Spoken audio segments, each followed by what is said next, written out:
कहानी की शुरुआत होती है 1869 के लुइसियाना शहर में, जहां मॉर्टन नाम का एक आदमी तेजी से जंगल के बीचों बीच दौड़ रहा था। उसकी गर्दन पर लोहे का बड़ा सा कॉलर बंधा हुआ था। इस कॉलर की वजह से उसके पीछे एक तेज धार ब्लेड लगा हुआ था, जो उसके रास्ते में आने वाली हर चीज को काट रहा था। मॉर्टन बार बार जायंट स्पाइडर और प्रेसिडेंट की खबर करने के बारे में कुछ न कुछ बोल रहा था, लेकिन कुछ ही पलों में ब्लेड उस तक पहुंच गया और उसका सर धड़ से अलग हो गया। थोड़ी देर बाद जनरल मैकग्राथ वहाँ आया और उसकी लाश देखकर हंसते हुए उसकी मौत का मजाक उड़ाने लगा। वहाँ से थोड़ी ही दूर कैप्टन जेम्स नाम का एक आदमी एक पानी के टैंक में एक खूबसूरत लड़की के साथ समय बिता रहा था। तभी अचानक उसे बाहर से शोर सुनाई दिया तो वो रुक गया। उसने लकड़ी के छेद से झांक कर देखा कि मैकग्राथ के आदमी शहर में लोहे का कॉलर लेकर आ गए थे। उसके साथ जो लड़की थी उसने कहा कि अभी काम पर ध्यान मत दो, पर अचानक ही कुछ घोड़े डर गए और सीधा पानी के टैंक वाले टावर से जा टकराए, जिससे जेम्स बिना कपड़ों के गुंडों के सामने आ गिरा।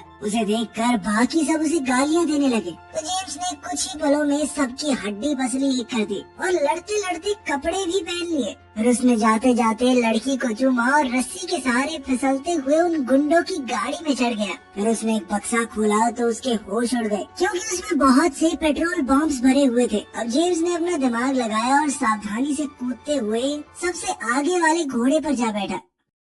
वहीं शहर में दूसरी ओर हम मार्शल गॉर्डन को देखते हैं, जो एक महफिल में लड़की बन के मैकग्राथ के करीब आने की कोशिश कर रहा था। लेकिन जब किसी दूसरे आदमी ने उसे छूने की कोशिश की तो उसने अपनी ड्रेस में छुपे हुए एक डिवाइस से उसे जोरदार मुक्का दे मारा। आखिरकार मैकग्राथ ने सबके बीच उसे चुन ही लिया। पर तभी एक दूसरा आदमी जो उसका दीवाना हो गया था, उसने मैकग्राथ से गॉर्डन को छीनने की कोशिश की, तो मैकग्राथ ने उसे सीधा गोली मार दी। वहीं दूसरी ओर घोड़े भागते हुए एक पहाड़ी के नीचे गिरने ही वाले थे कि तभी जेम्स ने उन्हें ऐन वक्त पर रोक दिया। उसने दूर से बिल्डिंग में मैकग्राथ को देखा तो वो जल्दी से बिल्डिंग पर चढ़ने लगा।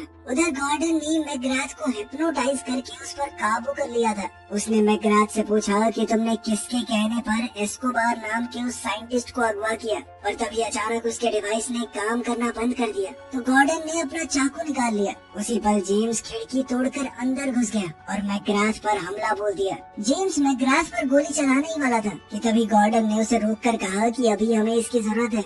उसी पल मैकग्राथ मौका देखकर जेम्स को दीवार की तरफ धक्का देकर वहाँ से भाग गया। अभी जेम्स उसके पीछे भागा और मेन एरिया में जाकर मैकग्राथ के गुंडों से लड़ने लगा। चारों तरफ अफरा तफरी मच गई। गॉर्डन ने देखा कि कुछ लुटेरे साइंटिस्ट एस्कोबार को लेकर भाग रहे हैं, तो उसने उन्हें रोका, लेकिन जेम्स गलती से उससे टकरा गया और उन दोनों में लड़ाई शुरू हो गई। इसी मौके का फायदा उठाकर सभी बदमाश वहाँ से भाग निकले। इसके बाद हम एक बेहद खतरनाक साइंटिस्ट डॉक्टर आर्लस को देखते हैं। उसने अपनी एक गार्ड को बिल्डिंग के लोगों के होंठ पढ़कर उनकी बातें समझाने को कहा। तब उसे पता चला कि गॉर्डन और जेम्स पुलिस वाले हैं। खैर उनके आदमी अभी भी साइंटिस्ट एस्कोबार को किडनैप करने में कामयाब हो गए थे, जिसके बाद आर्लस ने पेट्रोल बॉम्ब से भरी हुई एक गाड़ी बिल्डिंग की तरफ धकेल दी, जिससे वहाँ बहुत जबरदस्त धमाका हुआ। इसके कुछ दिन बाद जेम्स को प्रेसिडेंट ऑफिस में बुलाया गया। वो जाते ही समझ गया कि ये असली प्रेसिडेंट नहीं बल्कि कोई बहरूपिया है, लेकिन उस बहरूपिये ने इस बात को मानने से इनकार कर दिया, तो जेम्स ने छत पर गोली चला दी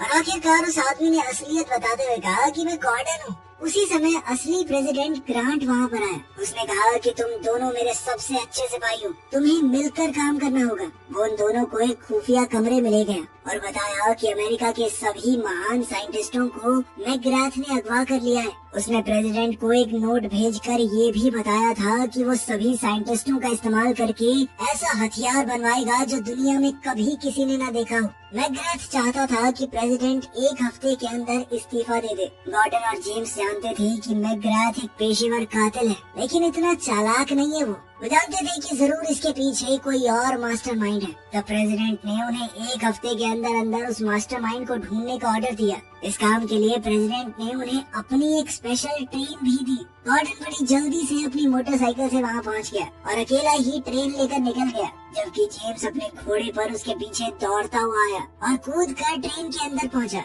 पर तभी एक खुफिया दरवाजा खुल गया, जिसने उसे छत से सीधा अंदर गिरा दिया। अंदर जाते ही गॉर्डन और जेम्स में बहसबाजी शुरू हो गई और जेम्स ने गुस्से में उसे मुक्का मार दिया कि चुप हो जाना। तभी गॉर्डन कुछ अजीबोगरीब हरकतें करने लगा अचानक उसने एक बटन दबाया जिसमें से हथौड़ा बाहर आया और सीधा जेम्स को जा लगा। तभी जेम्स सीधा एक पूल टेबल पर जा गया, जिसने अचानक उसे रस्सियों से बांधकर उल्टा कर दिया और अब वो रेल की पटरियों के सामने था। अब बदले में जेम्स ने एक चेन खींच दी, जिससे गॉर्डन की कुर्सी भी ऐसे ही उल्टी हो गई। आखिरकार उन दोनों ने फैसला किया कि सिर्फ प्रेसिडेंट के लिए मिलकर काम करेंगे। इसके बाद गॉर्डन ने मॉर्टन के सर को एक मशीन से जोड़कर चेक किया कि उसने मरने से पहले आखिरी बार क्या देखा था। ये कोई और नहीं बल्कि मैकग्राथ ही था। फिर उन दोनों ने देखा कि मैकग्राथ की जेब में एक कॉस्ट्यूम फंक्शन का इनविटेशन था, जो कि न्यू ऑरलीन्स शहर में होने वाला था। इसीलिए वो दोनों भी तुरंत वहीं के लिए रवाना हो गए। फिर पार्टी की रात जेम्स चुपके से बिल्डिंग में घुस गया, पर जब एक गार्ड ने उसे रोकने की कोशिश की तो उसने एक ही मुक्के में गार्ड को बेहोश कर दिया और खिड़की से अंदर पहुंच गया। अंदर उसकी मुलाकात हुई मिस ईस्ट से, जो कि आर्लस की पर्सनल असिस्टेंट थी। उसने जेम्स को आसपास घुमाया और महल के अंदर का टूर दिया। उसी वक्त जेम्स ने भीड़ में गॉर्डन को पहचान लिया, जो भेष बदल कर वहाँ आया था। फिर नाचने गाने वालों के आने से एक बड़े शो की शुरुआत हुई। साथ ही इब्राहिम लिंकन का एक बहुत बड़ा स्टैचू अंदर लाया गया, पर तभी अचानक उसमें जबरदस्त धमाका हो गया और अंदर से आर्लेस बाहर निकला, जिसका आधा शरीर गायब था। उसे जिंदा देखकर सब लोग हैरान थे। फिर जेम्स ने उसके पास जाकर उससे मैकग्राथ के बारे में पूछा, लेकिन आर्लस ने ऐसे जवाब दिया मानो वो मैकग्राथ को जानता ही न हो। इसी बीच गॉर्डन ने कुछ डांसर्स को छुप कर एक साइड में जाते देखा और उसे एक लड़की के चिल्लाने की आवाज सुनाई दी। बाद में हम देखते हैं कि आर्लेस मैकग्राथ से अकेले में कुछ खुफिया बात कर रहा था। इधर जेम्स भी छुप कर उन दोनों की बातें सुन रहा था। मैकग्राथ काफी गुस्से में था, क्योंकि पिछली बार के हमले में उसके सारे हथियार बर्बाद हो गए। तब आर्लस ने उसे एक नक्शा दिखाकर कहा कि मैं इस जगह पर नदी के पास और हथियार पहुंचा दूंगा। फिर उन दोनों के जाने के बाद जेम्स ने ऑफिस में घुसकर कागज पर बने नक्शे के निशानों को ट्रेस किया, लेकिन उसी वक्त मिस ईस्ट वहाँ आकर उसे चूमने के बहाने उसका ध्यान भटकाने लगी। अचानक एक पेंटिंग के पीछे कुछ हलचल हुई। असल में वहाँ एक गार्ड छुपा हुआ था। गार्ड ने तुरंत बंदूक निकालकर जेम्स पर निशाना लगाया, पर वो गोली गलती से मिस ईस्ट को लग गई। तब जेम्स ने गुस्से में आकर पेंटिंग के पीछे छुपे सभी गार्ड्स को मार दिया और वहाँ से निकल गया। फिर वो मेन फ्लोर पर जाकर एक औरत के साथ डांस करने लगा, क्योंकि उसे लग रहा था कि ये भेष बदलकर गॉर्डन है। जेम्स ने उसे इकट्ठा की हुई सारी जानकारी दी। फिर उसने गॉर्डन समझकर तरबूजों के ऊपर हाथ रख दिया। फिर उसने कहा कि वाह गॉर्डन, तरबूज तो बहुत अच्छे बनाता है। लेकिन तभी उस औरत ने उसे जोरदार थप्पड़ दे मारा। उसी समय गॉर्डन भीड़ में से बाहर आया और चिल्लाने लगा कि कितना गंदा आदमी है, फांसी की सजा होनी चाहिए इसे। अब वहाँ खड़े लोग जेम्स को पकड़कर बाहर ले गए। उधर गॉर्डन ने उस कमरे का ताला तोड़ डाला जहाँ से उसे चिल्लाने की आवाज आई थी। उसने देखा कि ये तो कुछ अलग ही तरह का कमरा है, जहाँ पर एक पिंजरे में रीटा नाम की लड़की कैद थी। तब गॉर्डन ने अपने स्पेशल डिवाइस से ताला तोड़कर उसे रिहा कर दिया। वहीं बाहर जेम्स गुस्साई भीड़ को किसी तरह से रोकने की कोशिश कर रहा था, उलझुल बातें बोल के। साथ ही उसने उस औरत से कहा कि मैं मजाक नहीं कर रहा था, मैं अपनाऊंगा इसे, मुझसे शादी करोगी। तभी गॉर्डन और रीटा एक बग्गी में उसे बचाने आ पहुँचे। उन्हें देखकर जेम्स ने भी प्लेटफॉर्म से छलांग लगाई और सीधा उसी बग्गी में पहुँच गया। तब रीटा ने बताया कि मैं कोई नाचने वाली नहीं हूँ, बल्कि साइंटिस्ट एस्कोबार की बेटी हूँ। मैं छुप कर अपने पिता को ढूंढने आई थी। वहीं नदी किनारे आर्लस और मैकग्राथ अपने अगले प्लान की तैयारी कर रहे थे। किनारे पर मैकग्राथ के फौजी उसके ऑर्डर्स का इंतजार कर रहे थे। उसी समय स्टीम से चलने वाला एक टैंक वहां आया और फौजियों को लगा कि वो उनका नया हथियार है, इसीलिए वो खुशियां मनाने लगे। पर अचानक टैंक ने वहां धुआंधार फायरिंग की, जिसमें सभी फौजी मारे गए। मैकग्राथ के पैरों तले जमीन खिसक गई और वो आर्लस पर चिल्लाया कि तुमने मुझे धोखा क्यों दिया। तब आर्लस ने कहा कि ये मेरा बदला है। दरअसल मैकग्राथ उसे एक लड़ाई में अकेला छोड़कर भाग गया था। उसी लड़ाई में उसने अपने आधे शरीर को खोया था। मैकग्राथ ने गुस्से में अपनी बंदूक निकाली, लेकिन आर्लस ने अपनी व्हील चेयर से गोली चलाकर उसे मार डाला। फिर उसने अपने साथियों से 1000 किलो सोना स्पाइडर कैनियन नाम की एक जगह पर लाने को कहा, जिसके बाद वो अपना सबसे बड़ा हथियार बाहर निकालेगा। फिर जब रीटा, जेम्स और गॉर्डन वहाँ पहुँचे, उन्होंने देखा कि सभी फौजियों की लाशें वहाँ बिखरी पड़ी हैं और आर्लस वहाँ से गायब था। तब जेम्स ने एक कहानी सुनाई, जिसके मुताबिक न्यू लिबर्टी शहर में ऐसे ही हथियार का इस्तेमाल हुआ था। वहाँ पर इसी तरह के टैंक से बुजुर्गों और बच्चों तक को मार दिया गया। तभी उन्हें पानी से आवाज आई तो पता चला कि मैकग्राथ जिंदा है। जेम्स ये मानता था कि मैकग्राथ ही न्यू लिबर्टी के हादसे का जिम्मेदार है, लेकिन मैकग्राथ ने बताया कि मुझे तो फंसाया गया है। असल में इस सब के पीछे आर्लस का हाथ है। और इतना कहते ही उसने दम तोड़ दिया। फिर रीटा ने बताया कि उसने महल में सुन लिया था कि आर्लस कहाँ जाने वाला है, और इसका खुलासा वो तभी करेगी अगर जेम्स और गॉर्डन उसे अपने साथ ले जाएंगे। जब वो दोनों मान गए तो रीटा ने बताया कि आर्लस यूटा शहर जा रहा है, लेकिन ये सुनते ही वो दोनों ट्रेन में चढ़ गए और रीटा को वहीं छोड़ दिया। मगर रीटा ने भी हार नहीं मानी, बल्कि वो भागकर उसी जगह से अंदर घुस गई जहाँ से पहले जेम्स आया था। सुबह उठकर गॉर्डन ने देखा कि जेम्स ने अपने एक जूते में चाकू फिट कर लिया था। जल्द ही वो सब आर्लस की ट्रेन के करीब पहुँच गए, लेकिन जैसे ही वो एक टनल में घुसे तो अचानक से आर्लस की ट्रेन गायब हो गई। वो समझ नहीं पाए कि ये हुआ क्या। असल में आर्लस की ट्रेन खास बीम्स का इस्तेमाल करके ऊपर उठ गई थी, जिस वजह से जेम्स और गॉर्डन अपनी ट्रेन में उनसे आगे निकल गए। तभी आर्लस ने पीछे से उन पर गोलीबारी शुरू कर दी, तो जेम्स पूल टेबल पर लेटकर नीचे पटरियों तक पहुंच गया। बदकिस्मती से उसकी रस्सी टूट गई और वो ट्रेन से पटरियों पर जा गिरा। तब जेम्स ने मौका देखकर वो रस्सी आर्लस की ट्रेन से बांध दी और ऊपर चढ़ गया। फिर उसने चिमनी में झांकने की कोशिश की, पर तभी एक गार्ड ने उस पर पीछे से हमला बोल दिया। उन दोनों में लड़ाई शुरू हो गई और फिर जेम्स ने अपने जूते में चिपके चाकू के सहारे उसे मार डाला। फिर उसने लाश को चिमनी में डाल दिया। इधर आर्लस ने एक शिकंजा फेंककर दोनों ट्रेन्स को जोड़ दिया था। लाश की वजह से अचानक बॉयलर में धमाका हुआ और दोनों ट्रेन्स रुक गई। अब आर्लस उनकी ट्रेन में घुस रहा था तो रीटा और गॉर्डन तुरंत भागकर छुप गए। उसी समय जेम्स भी वहां पहुंचा और अचानक रीटा ने गलती से स्लीप गैस बॉम्ब एक्टिवेट कर दिया, जिससे वो तीनों वहीं बेहोश हो गए।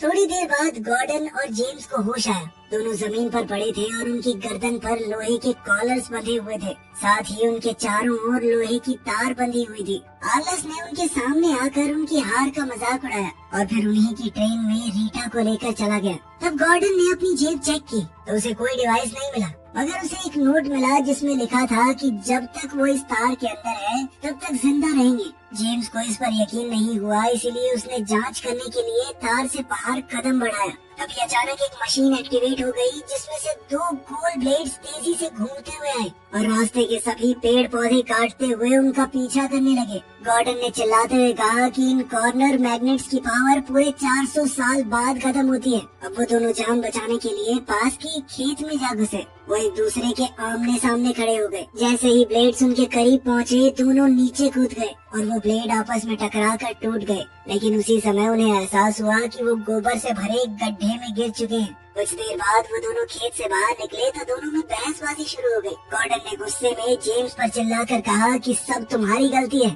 उसने जेम्स को मारने के लिए पत्थर उठाया और उसका पत्थर गलती से कॉलर पर जा लगा, जिससे उन कॉलर्स की मैग्नेटिक फोर्स एक्टिवेट हो गई और दोनों कॉलर्स एक दूसरे से चिपक गए। अचानक जेम्स कूदकर जमीन पर गिर गया और गॉर्डन को अपने जूते से चाकू निकालने को कहा। गॉर्डन ने उसका जूता निकाला, लेकिन कॉलर्स अभी भी उनके कंधों पर मौजूद हर मेटल से चिपक रहे थे। दोनों ने एक दूसरे से दूर भागने की कोशिश की, लेकिन फिर भी मैग्नेट्स ने उन्हें एक बार फिर से वापस खींच लिया। इसके बाद दोनों पहाड़ी से लुढ़कते हुए सीधा नदी में जा गिरे। पानी में गिरते ही गॉर्डन बेहद खुश हो गया, क्योंकि उसे अपनी टूल किट मिल गई थी। फिर थोड़ी मेहनत के बाद उन्होंने कॉलर्स निकाल दिए और जेम्स आग जलाने के बाद खाना ढूंढने निकल पड़ा। बाद में उसने गॉर्डन को अपने बचपन की कहानी सुनाई। दरअसल वो पैदा ही एक गुलाम परिवार में हुआ था। फिर एक दिन मौका देखकर वो भाग निकला और रेगिस्तान में छुप गया, जहाँ अमेरिका के मूल निवासी, जिन्हें रेड इंडियंस भी कहा जाता है, उन्होंने उसे पाला। जब तक वो वापस आया तब तक उसके परिवार को मार दिया गया था। तभी अचानक उनके सामने एक खास तरह की मधुमक्खी ने मकड़ी को पकड़ लिया। गॉर्डन इस घटना को काफी ध्यान से देख रहा था। फिर अगली सुबह दोनों रेगिस्तान से चल पड़े और अचानक गॉर्डन के हाथ का कॉलर अपने आप उसे आगे खींचने लगा। पता चला कि ये तो आर्लस की खुफिया रेल पटरी थी। अब वो इसके जरिए आर्लस का पीछा कर सकते हैं। आखिरकार वो स्पाइडर कैनियन नाम की जगह पर पहुंचे, जहां उनकी ट्रेन भी मौजूद थी। उन्होंने देखा कि आर्लस ने यहाँ अपना एक शहर बसा लिया था। उसका सबसे बड़ा हथियार था एक बहुत भारी भरकम स्पाइडर, जो अपने रास्ते में आने वाली हर चीज को चकनाचूर कर सकता था। खैर, अब दोनों अपनी ट्रेन में पहुंचे और जेम्स ने साफ कपड़े और हथियार निकाले। तभी गॉर्डन को वो मक्खी वाली बात याद आई और उसने कहा कि उसे भी आर्लस को रोकने के लिए डाविंची की फ्लाइंग मशीन जैसा कुछ बनाना चाहिए। मगर जेम्स ने कहा कि हमारे पास इतना टाइम नहीं है। वहीं दूसरी ओर हम देखते हैं कि प्रेसिडेंट ग्रांट एक इनॉग्रेशन सेरेमनी में था, जहां अचानक से जमीन थोड़ी थोड़ी हिलने लगी। अचानक वो बड़ा सा स्पाइडर सबके सामने आ गया, जिसे देखते ही सब लोग घबराकर भागने लगे और तभी आर्लस ने एक ट्रेन में धमाका कर दिया। उसी समय हम देखते हैं कि गॉर्डन प्रेसिडेंट का भेष बनाकर स्टेज पर आ गया था। साथ ही वो कहने लगा कि वही असली प्रेसिडेंट है। वहीं दूसरी ओर जेम्स स्पाइडर के ऊपर चढ़ गया। अब आर्लस ने दोनों गार्ड्स पर जाल फेंक कर उन्हें कैद करने की कोशिश की। इधर एक गार्ड ने जेम्स को देख लिया और उसे गिराने के लिए गोली चला दी। बाद में हम देखते हैं कि आर्लस ने अपने अड्डे पर एक मीटिंग रखी थी। उसने ऐलान किया कि वो अमेरिका के छोटे छोटे टुकड़े करके अलग अलग देशों को बेच देगा और एक हिस्सा होगा उसके अपने लिए। उधर जेम्स को होश आया तो उसे एहसास हुआ कि वाह, मैं तो जिंदा हूँ। फिर वो वापस ट्रेन पर पहुंचा तो उसे वहाँ हथियार के नाम पर बेल्ट में छुपी हुई एक छोटी सी बंदूक मिली। फिर गॉर्डन के कॉस्ट्यूम्स देखकर उसे एक आइडिया आया। वहीं आर्लस के बेस पर ग्रांट ने सरेंडर करने से इनकार कर दिया था, तो आर्लस नकली ग्रांट यानी गॉर्डन को जान से मारने के लिए तैयार हो गया। लेकिन उसी पल वहाँ एक डांसर आ गई जो असल में जेम्स है।